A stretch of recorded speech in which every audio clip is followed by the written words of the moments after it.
Bismillahirrahmanirrahim. Assalamualaikum warahmatullahi ta'ala wabarakatuh.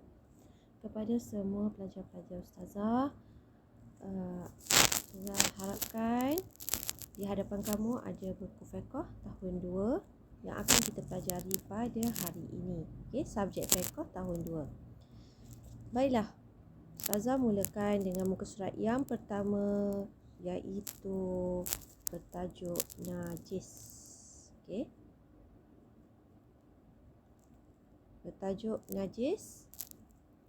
Boleh lihat di atas. Okey, itu tajuk yang akan kita pelajari. Najis.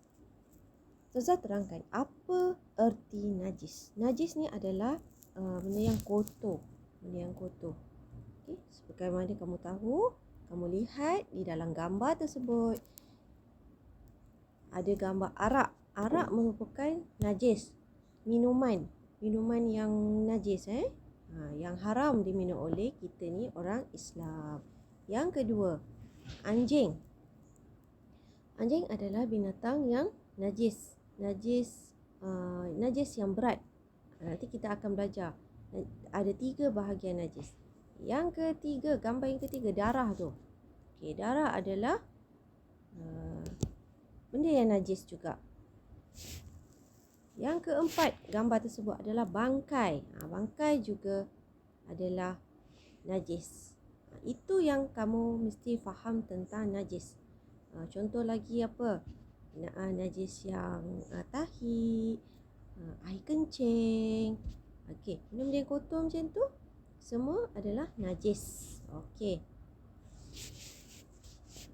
Melihat muka surat 2.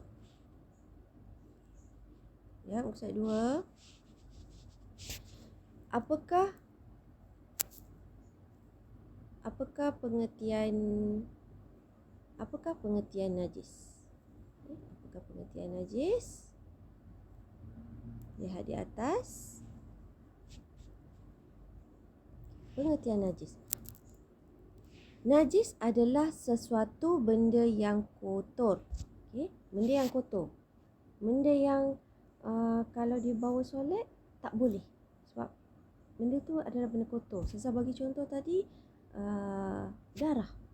Kalau tangan kamu berdarah, kamu nak solat, tak sah solat sebab darah adalah satu najis yang menyebabkan tidak sah ibadah. Solat ke, apa lagi, tawaf ke, tak sah ibadah kamu. Seperti solat dan tawaf. Saya bagi contoh, kamu nak solat, kaki kamu terkena najis haiwan ke, kamu terpijak apa-apa ke najis, kemudian kamu solat. Bila kamu solat, dia akan tidak sah solat itu. Okey, dia tak sah solat itu. Sebabnya apa?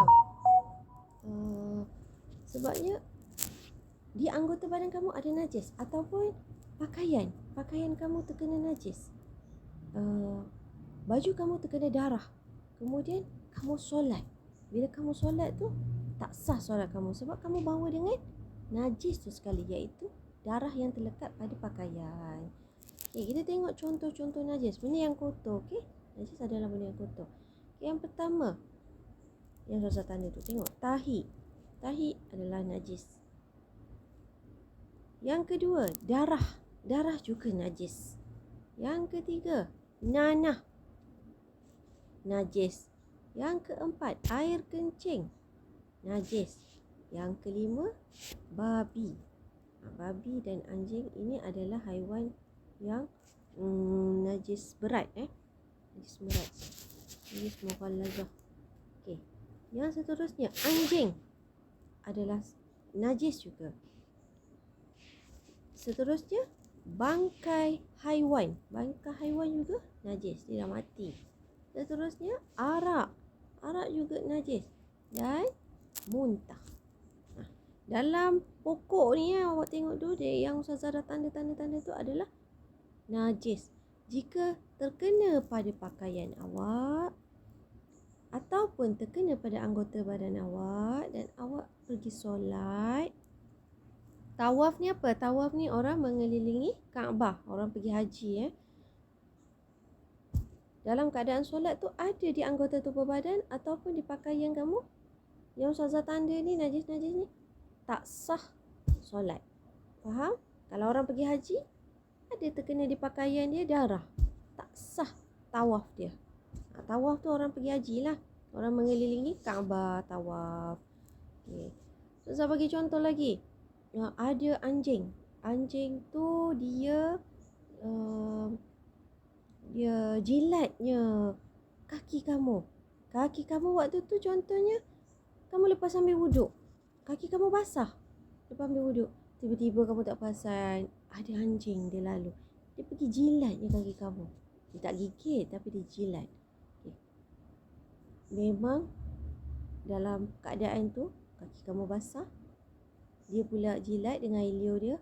Waktu tu tak sah solat, batal wuduk. Kalau kamu solat memang tak sah sebab dia batal wuduk. Dan waktu tu kena dia tak boleh basuh dengan air. Bila terkena najis anjing dengan babi ni dalam keadaan kaki kamu basah, kena air liur dia basah, nanti kamu ada kaedah dia, Ustazah akan ajar nanti. Itu bila terkena najis berat memang batal wuduk dan tak sahlah solat bila terkena perkara-perkara najis yang Ustazah beritahu ni. Okey, lihat ke surat yang seterusnya. Bahagian najis. Okey, kamu tengok situ. Bahagian najis. Yang pertama, kita nak belajar hari ni bahagian najis. Bahagian najis ada 3 Bahagian najis ada 3. Kamu tengok ada gambar yang pertama tu, bayi sedang menangis. Okey, bayi, adik kamu yang kecil tu, bayi sedang menangis. Mukhaffafah. Nampak? Sorry, tak nampak tulisan dia. Mukhaffafah. Mukhaffafah. Okey. Kena tahu sebutan betul-betul. Mim khaffafata. Mukhaffafah. Ada sabdu di situ. Mukhaffafah ni bererti najis ringan. Najis ringan yang macam mana? Air kencing. Tapi air kencing pun kamu lihat, ini adalah bayi lelaki. Bayi lelaki yang berumur 2 tahun ke bawah. 2 tahun ke bawah yang hanya minum susu ibu dia sahaja.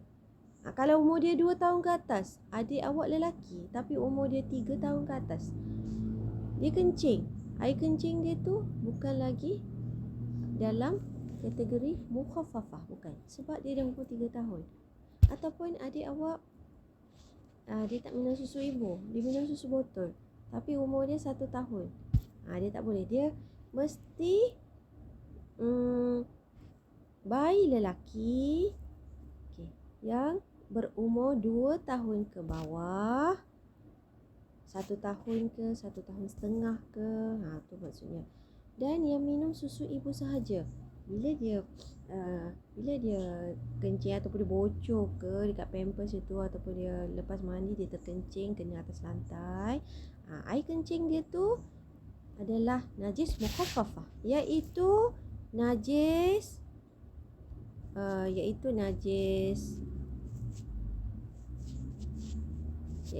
ringan. Najis ringan.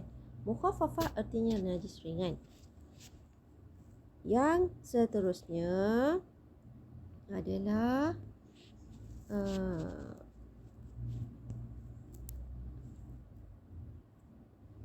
kamu lihat mutawassitah.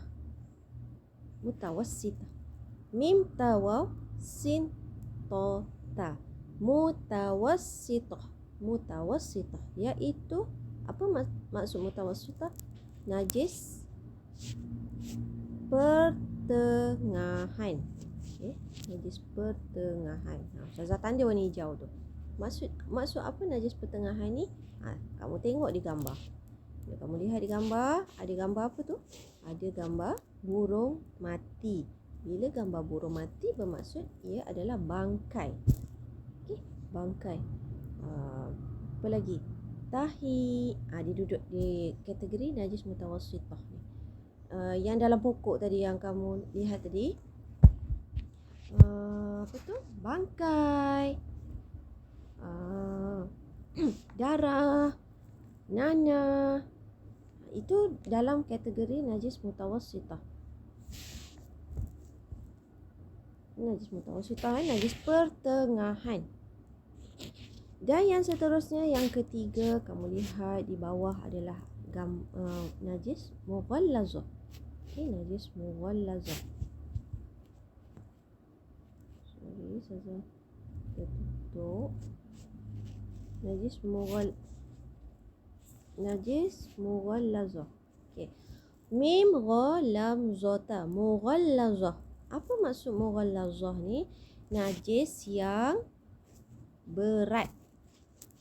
Najis yang berat. Berat tu macam mana? Kalau kita angkat najis tu berat ke? Bukan. Najis mughallazah, contoh di dalam gambar ini adalah anjing. Anjing, babi, itu adalah najis mughallazah. Okay, dia ada cara cuci dia. Najis mughallazah. Jadi di sini ada 3 bahagian najis yang wajib kamu ingat. Yang pertama adalah najis mukhaffafah. Najis ringan. Ambil satu contoh je. Air kencing bayi lelaki yang berumur 2 tahun ke bawah yang hanya minum susu ibunya sahaja. Itu pengertian najis mukhaffafah. Itu pengertian contoh najis mukhaffafah. Kalau saya tanya nanti, apakah pengertian najis mukhaffafah? Okay. Air kencing bayi lelaki yang berumur 2 tahun ke bawah dan hanya minum susu ibunya sahaja. Itu najis mukhaffafah, najis ringan. Kita tengok najis mutawassithah. Yang wajib kamu ingat, yang kedua najis mutawassithah, najis pertengahan. Contoh bangkai, nanah, darah. Itu najis mutawassithah, najis pertengahan. Yang ketiga, mughallazah, najis berat. Anjing, babi. Okey, faham? Itu yang Ustazah nak terangkan pada hari ini. Apa yang kita pelajari tadi? Yang pertama, kita ulang semula. Kamu lihat di muka surat pertama, lihat gambar dulu. Ada gambar arak pertama, ada gambar anjing, ada gambar darah, ada gambar bangkai. Okay? Ada 3 tu. Ada gambar arak, ada gambar darah, ada gambar anjing, ada gambar bangkai. Lihat dulu gambar. Sebelum kamu nak faham, kamu lihat dulu gambar. Bila kamu tengok gambar, kamu tahu benda ni adalah benda yang kotor. Arak adalah satu benda yang kotor. Okay. Yang seterusnya, apa pengertian najis? Mesti ingat apa pengertian najis. Di atas ni, ini pengertian najis. Najis adalah sesuatu benda yang kotor. Mesti kotor, bukan bersih. Poin pertama dia, benda yang kotor yang menyebabkan tidak sah ibadah. Tidak sah ibadah. Ibadah tu apa? Solat, mengaji Quran, tawaf. Perkara inilah awak nak buat benda-benda ibadah kan. Kita nak solat kan, kita mesti ada wuduk. Kita nak mengaji Al-Quran pun kita mesti ada wuduk dalam keadaan bersih. Satu benda yang kotor yang menyebabkan tidak sah solat. Lepas tu contoh dia, solat dan tawaf. Itu pengertian najis yang wajib kamu ingat. Nanti nak buat latihan nanti. Kalau ada soalan, berikan pengertian najis ke? Kamu mesti ingat benda yang kotor yang menyebabkan tidak sah ibadah. Bagi contoh dia seperti solat dan tawaf. Okay. Seterusnya, apa contoh-contoh najis? Mesti ingat contoh-contoh najis. Ada berapa? 1, 2, 3, 4, 5, 6, 7, 8, 9. Okey, ada 9 9 contoh yang diberikan dalam rajah pokok tersebut. Kamu kena ingatlah benda-benda yang kotor. Tahi, darah, nanah, air kencing, babi, anjing, bangkai haiwan, arak, juga muntah. Itu adalah contoh-contoh najis. Kena ingatlah. Okey, seterusnya bahagian najis. Ini perkara-perkara penting yang kamu mesti hafal. Bahagian najis. Yang pertama, najis mukhaffafah, iaitu najis ringan. Contohnya, mesti ingat juga, ingat apa yang saya terangkan. Air kencing bayi lelaki yang berumur 2 tahun ke bawah yang hanya minum susu ibunya sahaja. Bayi perempuan tak, bukan kategori najis mukhaffafah. Bayi perempuan yang berumur 2 tahun ke bawah tu pun dia duduk dalam kategori najis mutawassitah. Dia hanya bayi lelaki saja. Nampak gambar? Bayi lelaki yang berumur 2 tahun ke bawah. 2 tahun ke bawah, saya buat macam tu. 2 tahun ke bawah yang hanya minum susu ibunya saja. Susu ibu tu dia menyusu dengan ibu dia lah. Okey. Yang seterusnya najis mutawassitah, najis pertengahan. Contohnya apa? Bangkai haiwan, darah, nanah. Ambil 3 contoh pun boleh faham. Yang ketiga najis mughallazah, iaitu najis berat. Anjing dan babi. Okey. Untuk hari ini itu saja 3 poin penting yang ustazah terangkan. Dan nanti ustazah akan bagi nota. Ustazah hantar di grup Telegram. Ustazah minta kamu semua ada buku tulis kan? Okey, ambil satu buku tulis, tulis nama, subjek fiqh. Kemudian ustazah akan send di grup Telegram nota tersebut. Kamu kena salin salin cantik-cantik dengan tulisan yang kemas. Apa dia erti najis, apa dia contoh-contoh najis, dan apa dia bahagian najis. Itu 3 poin penting kita belajar hari ini. Pertama, pengertian najis. Yang kedua, contoh-contoh najis. Dan yang ketiga, bahagian-bahagian najis. Ingat 3 poin penting hari ini kita pelajari.